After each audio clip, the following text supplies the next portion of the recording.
SummerSlam is next week, and it's a two-night affair. Night 1, the World Championship is on the line. Night 2, the Undisputed title is on the line, and you can win, actually, both of these. Once I hit 20,000 subscribers, I'm going to give away one of the belts.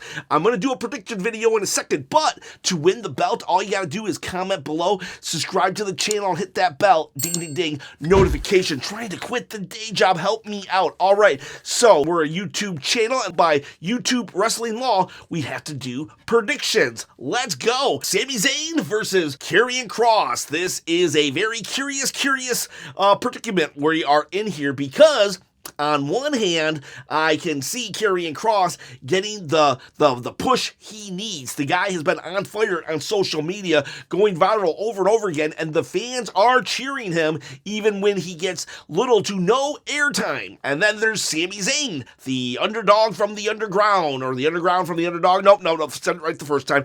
And it's like WWE loves to push this guy. But I think they're going to push Sami hard next year around the Royal Rumble time. I think next year he wins that World Championship that he's so clamoring to get. And so I think that Sami needs to lose. But Karrion Kross, right?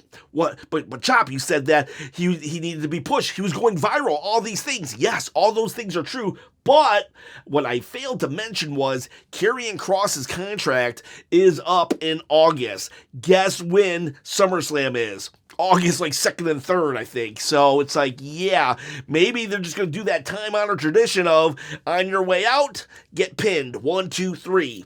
I don't think so, though. I think they're going to sign a contract and putting my full weight behind Karrion Kross and Scarlett. Hopefully, they beat down Sami something fierce, and he's out for a good old couple months. And, yeah, because I think he is Sami Zayn's. People are starting to get a little tired of the underdog act, so it would be nice if he could go away for a little bit so we can miss him. And Karrion Kross, he signs that contract. And we finally, he starts to move up that card. Now we go to Jelly Roll and Randy Orton. Don't know why those guys are friends. Versus Logan Paul and Drew McIntyre. Don't know why those guys are friends. So let's not really go over the build into SummerSlam, because, you know, some builds have been just atrocious. And honestly, this one, for what it's worth, hasn't been that bad. Now, I still don't think Jelly Roll should be in this match. It's like, I don't know. Logan Paul's kind of a natural athlete, and Jelly Roll does not seem like a natural athlete. Who knows? Maybe he's gonna be busting out Canadian destroyers. Okay, whatever. This is a whatever. You know, they're selling tickets. It's like TKO is all over this one. Jelly Roll brought to you by Krispy Kreme Donuts. And I'm thinking this one is going to go to Jelly Roll and Randy Orton. And, oh God, wouldn't it be horrible, absolutely horrible, if they had Jelly Roll roll up Drew McIntyre? God, I would die. I would just die. I'd be watching, and, like all of a sudden, like, blood would come out my ears because my brain melted. If Jelly Roll rolls up Drew McIntyre, I'm going to do a whole video now. I'm going to do a video on how to ruin SummerSlam, and that's going to be how to ruin that match. Drew McIntyre gets rolled up by Jelly Roll. Oh, it's just imagining that. Anyways, I do think, though, that Randy and Jelly Roll will beat Logan and Drew McIntyre. They don't care about giving Drew McIntyre losses. Probably Logan Paul get pinned by Jelly Roll because they want that, like, snapshot, that viral moment, and that's probably what was going to happen. I wouldn't be surprised. You know what? Mark this down. Somebody write this down and come back to here and say, Chop, oh my God, you were right. Timestamp it. Double RKO. I bet that's the finish. Randy Orton and Jelly Roll are going to RKO Logan Paul and Drew McIntyre at the same time. I'm telling you, that's what's going to happen. All right, next match. We are doing day 1, by the way. This has been announced for day 1. The Women's Tag Team Championship match. We got Judgment Day, Roxanne Perez and Raquel Rodriguez versus versus Charlotte Flair and Alexa Bliss, the two that are not friends, all right? They are not friends, but they are definitely friendly towards each other. In fact, this is a renaissance almost, a resurgence of Charlotte Flair fans realizing, wait a second, is there a human under that cold, icy exterior? And it's like, yeah, there is. And so people are starting to really like Charlotte Flair. And you know what? I'm digging it too. It's a little awkward. They are a little awkward together, but it actually kind of works at the same time. I know it's like they're supposed to be, but I think they are actually awkward and they're trying to be awkward, and so it's like doing this like double awkward effect that's working for both of them. And then you got Roxanne Perez, who's kind of new and has kind of taken the place of Alexa Bliss, who got injured, and Raquel Rodriguez, who is she's like top dog in the women's tag team division. She's doing great work. And I'm thinking, I bet I wouldn't be surprised if if Liv Morgan actually returned. She actually returned. I think if Charlotte and Alexa weren't doing so good and the fans weren't like actually rooting for Charlotte now, I'm thinking they would have allowed them to lose, because if they lose, boom, Charlotte and Alexa can instantly go into a feud, right? They can go into a feud. But we don't need them to go into a feud right now. We just don't. Is the women's division tag team belts really that crucial to Judgment Day right now? I know it's kind of cool for Finn to be like, we got all the gold, but I don't know. I think if they lose here, Charlotte and Alexa, that Charlotte will crash out. So they need to win so we can delay. We need to delay this crash out between those two, because this oddball booking is working for them. Now, if that happens, then I think Liv Morgan's a little harder to come by, because I think I could see Liv coming out to help the Judgment Day win, not so much help them lose. Because yeah, Roxanne Perez took her place, but I don't think Liv Morgan is that much, like, hates her that much to make her lose. So maybe we don't get Liv Morgan here.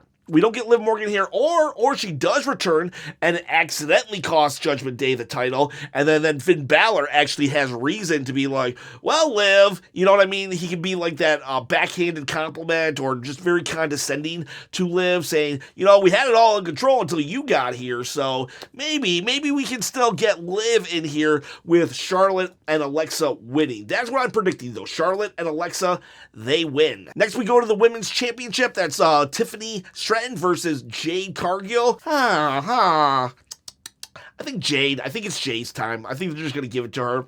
I mean, Tiffany's been fine, kind of, sort of. I expected better, but it wasn't absolute trash. She did defend it here and there. Her peak was when she went off script and just totally destroyed the ego of Charlotte Flair. But I'm not saying that's good or bad. I'm just saying that was her peak.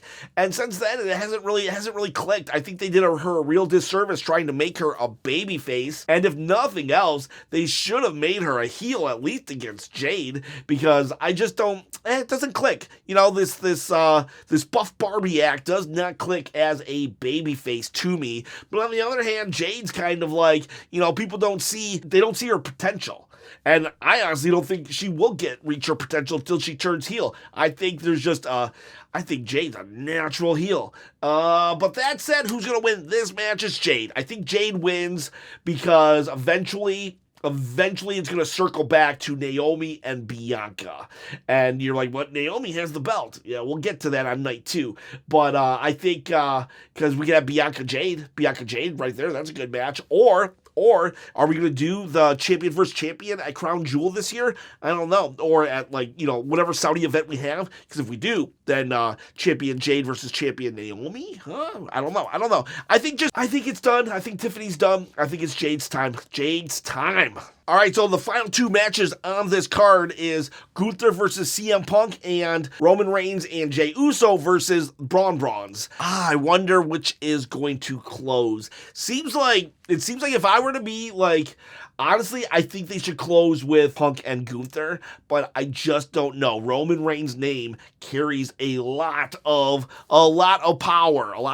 In fact, there's going to be a lot of people that say, I'm only watching this because of Roman Reigns, and I don't think that's true. I think you'd be watching regardless. Now, there are a couple of you that would do that, though. So, but I'm going to put Punk and Gunther last. So, next up is our third tag team match of the night. We got Jey Uso, Yeet, and Roman Reigns, and then they're fighting Braun Breaker and Bronson Reed, the secret Hervis of Paul Heyman. Roman.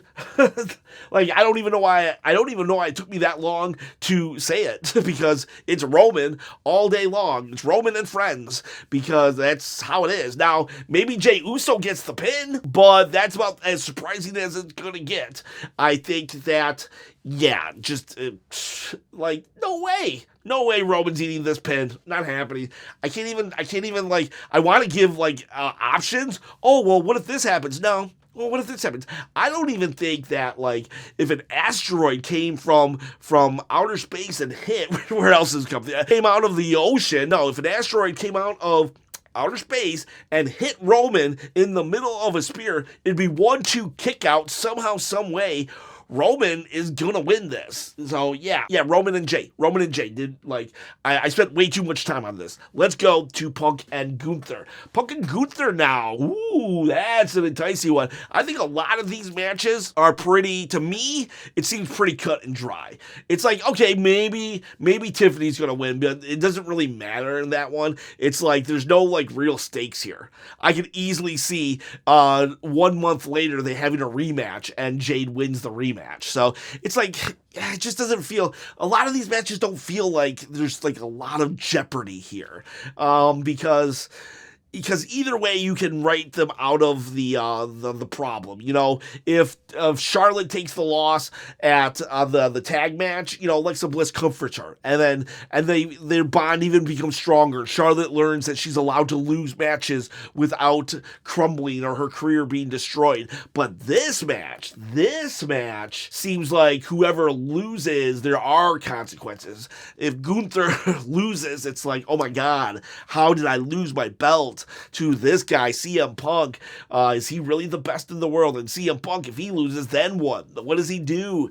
How does he recover from this? He needed that world championship, but I just don't see CM Punk wanting this championship for his, like, the overall storyline. Yes, he wants it, okay? So yes, he wants the championship, but I really do think that it's gonna be Cody Rhodes versus CM Punk at WrestleMania 42, because if you notice, the week before Royal Rumble, they keep teasing Cody and CM Punk. I think that's the WrestleMania 42 match. So, like, Punk doesn't need a championship before he wins the big championship. Therefore, Gunther is either going to win or Seth Rollins cashes in. So yeah, maybe Punk wins for like 2 minutes, but then Seth cashes in. That's what I'm going with, actually. That's what I'm going with.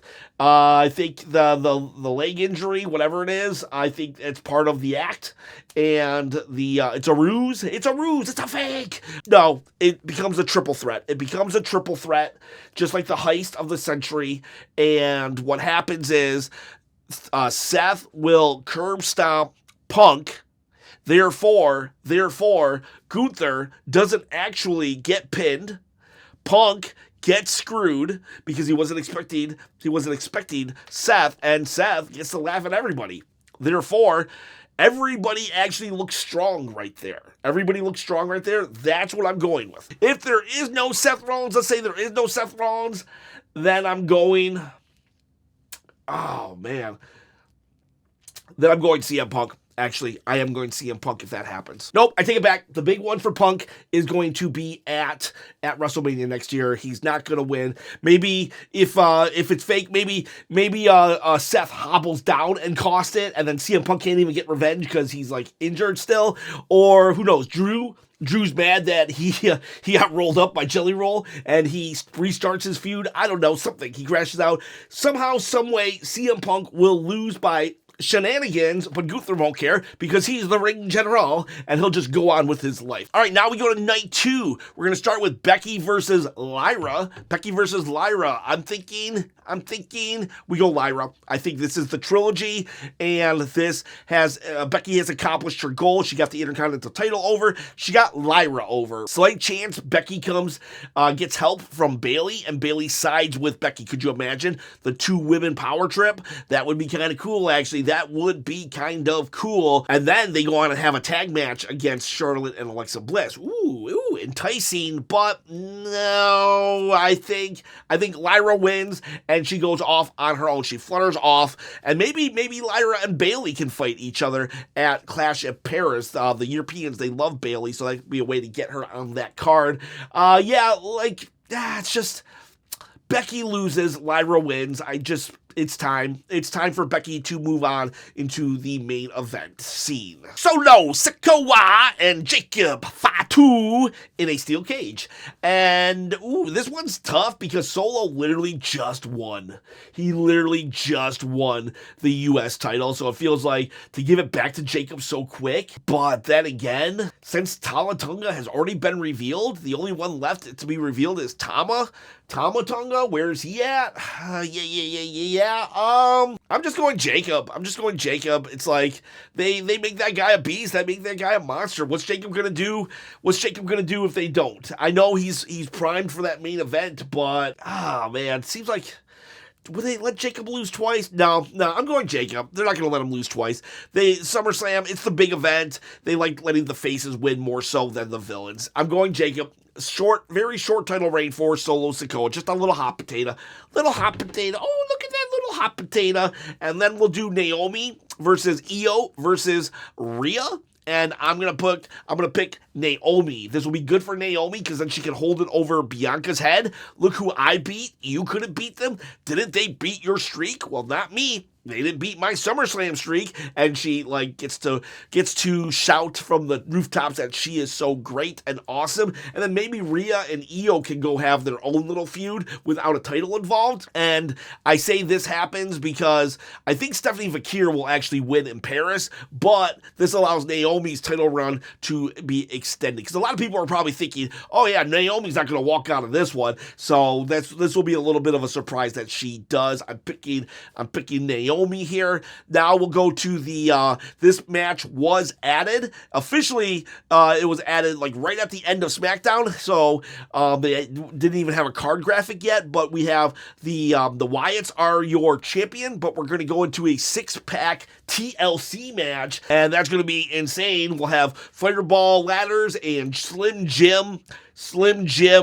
tables. All we need are some what's a hemorrhoid cream for a chair. Let's get that. TKO needs a bigger swimming pool. That's right. I love the way this guy thinks. That's my Big Daddy TKO impression there. So, who's gonna win this? This one's hard. It could go any way. The Wyatts just won. Everybody's pretty deserving. If I had to pick, I'm going Penta. Not Penta. Oh, poor Penta. Penta's not even on the card. Oh, sorry, Penta. Didn't mean to rub it in. And I'm going to rub it in further. Your brother, Rey Fenix, and Andrade, they seem to have all the momentum right now. I see them winning. And I don't know what happens after. Chaos ensues, but if they don't kill themselves trying to elevate themselves, I really think Phoenix and Andrade, your next tag team champions. We will stop and pause for a second and recognize the fact that Carmelo Hayes, Penta, and LA Knight, are not on this card, and that's borderline criminal. And in fact, if I could make the laws, then I would just make it criminal. I'd be like, Triple H, you're under arrest, sir, because LA Knight, and even Penta and Carmelo Hayes is a personal favorite of mine. Maybe LA Knight could just come out and do a open challenge, and then Penta comes out and accepts it, and then maybe even Carmelo Hayes. That's the best I got because there's no storylines right now. Zero bup kiss. Kiss. There is no storyline for LA Knight. right now. That's insane. He literally just beat Mr. Money in the Bank. He was in a main event program, and now he doesn't even get into the SummerSlam. Oh, but Chop, Seth Rollins got injured. Let's say he really did get injured. So what? I mean, that's so what, like, the human being Seth, but we could have got LA Knight into a match. If The Rock and Austin were in a fight and one of them got injured and they couldn't have their match at SummerSlam, well, guess what? They would find another match for them. But yeah, if there's some kind of open challenge, LA Knight will win. Otherwise, sorry, LA Knight.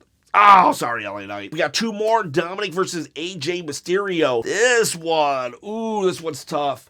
Dominic is actually vying for the AAA title with the mega title at AAA. So I'm thinking they're gonna let Dominic win that, the AAA title, and then he can lose this title to AJ Styles. I really hope that AJ brings back the open challenge. I'm going to AJ. He's lost a lot of matches. He's lost a lot of matches. Who knows? Maybe he can go defend it on TNA. Like, everybody's swapping brands right now, so, like, I don't know. I'm going AJ Styles, Intercontinental Champion. Let's go a little crazy. I know TTJC, I'm sorry, I know you don't want that, but if Dominic wins the AAA title, that is the Lucha Libre Mexican promotion that WWE bought. If he wins that, then at least he still has a title, and AJ has a title, and it's like, you get a title, we all get titles! And now, who gets the Undisputed title? John Cena, the Unseen 17, with less than 14 appearances left in his entire career, trying to hold on to the championship, trying to hold on to being a heel, because each time he shows more face tendencies. And then there's Cody Rhodes wearing his tracksuit, not even his suit and ties, meaning he is closer and closer to that edge of becoming Codelander. Oh, who's going to win this? This is a street fight. People have been talking about a double turn. Cody turns heel. John Cena turns face. If Cody loses, then who takes the belt off of John? Has to be Cody. There's no other way. Do you think The Rock shows? Up? No, don't. Oh, I promised myself I wouldn't get my hopes up for The Rock. I'm going Cody because John Cena's almost done. He's almost done. I know a lot of people don't want Cody to get it, but, like, who else? I personally would love it to be Drew McIntyre, but it's not going to happen. He's fighting Jelly Roll. Probably going to get rolled up. Yeah, Cody has to win. Maybe by any means necessary. Maybe we start to get the dark side. We get closer. That's what I really think. I think we're going to get closer and closer to the dark side, Cody Rhodes, but he's not going to fully embrace it. Cody will have an edge when he wins here. Kind of like when he won against Kevin Owens and he Alabama slammed him. That's right, he did what he had to do, and now Cody will have an edge, and he will actually, he'll probably hit John Cena with the belt and win it. Done deal right there. Now, here's what I wish would happen. This would actually fix so many loopholes, or so many, not loopholes, but plot holes, and it would be so awesome. No way do I think they will do it, but Triple H, if you're listening, feel free to take this. What I want to happen is, so 1, 2, 3, Cody wins, right? He pins John Cena, and then when Cody's celebrating, John Cena gets up, grabs the mic, and says, "Good job." And he shakes Cody's hand. Cody's like a little weirded out, and John reveals that he didn't mean anything he said. He was just looking for a successor, somebody with ruthless aggression, and so he had to become a villain in order to pull that ruthless aggression out of Cody Rhodes, and now it all makes sense. John was never a bad guy to begin with. He was never a bad guy, just wanted to find his successor, and then him and Cody can raise their hands and just close out the night and be warm and fuzzy. All the feelings in, as Simon Miller would say, in his tum-tum. But I don't think that's going to happen, unfortunately. What the best case scenario is Cody Rhodes, he hits John Cena with the belt, gets a little bit of an edge, and then he wins 1, 2, 3. He celebrates a little bit and leaves, and we see John Cena like defeated in the ring, and the crowd applauds him to the point where John Cena gets up. He can't believe that the crowd is supporting him right now after all that he has done, after breaking up with them. He then, as he walks out, he turns to the crowd. He says, "I'm sorry. Please forgive me." And then he walks into the backstage, and we don't see him again for a couple of months. Because, like I said, I don't know how many dates he has left, but it's like around 14, even less maybe. So, SummerSlam will mark he's pretty much been 50% villain since he's been his retirement tour, and now the rest can be hero. When he returns, he comes back and he full on apologizes. Cody Rhodes can come out there and say, "Hey, yeah, okay, you deserve forgiveness." And then boom, that is the rest of John Cena's tour. We get to just cheer him like we want to. I really hope they do the Ruthless Aggression one first, where John Cena was just playing a bad guy, but like I don't think so. But we gotta get face John Cena back. I don't think we get the double turn, but I could see the crowd turning him face. All right, boys. All right, girls. Let me know in the comments below what you think I got right, what you think I got wrong. Appreciate every single one of you. I predict that you're awesome. See ya, bye.